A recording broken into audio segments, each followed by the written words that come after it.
இட்லி மாவில் பஞ்சு போல் காரக்குழி பணியாரம் எப்படி செய்யலான்னு பார்த்துருவோம். நான் 2 கப்பு அதிகமாக புளிக்காத இட்லி மாவு எடுத்துருக்கேன். 1 டேபிள் ஸ்பூன் அரிசி மாவு, 1 டேபிள் ஸ்பூன் கோதுமை மாவு. இப்போ வெங்காயம், கேரட்டு, கொத்தமல்லி கீரை, பச்சை மிளகாய், கருவேப்பிலை எல்லாம் பொடியை நறுக்கி அதில் போட்டுருங்க. இந்த மசாலாவுக்கு தேவையான உப்பு போடுங்க. ஜீரகம், நல்ல மிளகு, இஞ்சி, பெருங்காயத்தூள் இவ்வளையும் போட்டு நல்லா கலந்து விட்டுடுங்க. நம்ம இட்லி மாவில் உப்பு இருக்கிறதுனால நம்ம கொஞ்சமாக உப்பு சேர்த்துக்கிடணும், பார்த்து சேர்த்துக்கிடணும். நீங்கள் பாருங்கள், இப்படி எடுத்து ஊற்று பக்குவத்தில் இருக்கணும். இன்னும் கொஞ்சம் தண்ணி விட்டு கலந்துக்கிடுங்க நல்லா. பாருங்கள், இப்போ குழிப்பணியாரக்கல்ல எண்ணெய் விட்டு எண்ணெய் காய்ச்சதும் அதில் விட்டு எடுத்துருங்க. பாருங்கள், மூடி வச்சுருங்க, அப்படின்னா தான் நல்லா வெந்து வரும். இப்போ நம்ம திருப்பி போடலாம்.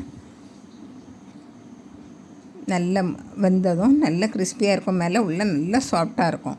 இதே போல் உடனடியாக செய்யணுன்னா இட்லி மாவை வச்சு நீங்கள் காரக்குழி பணியாரம் செய்து பாருங்கள், ரொம்ப அருமையாக இருக்கும். இதே போல் நீங்களும் செய்து பாருங்கள்.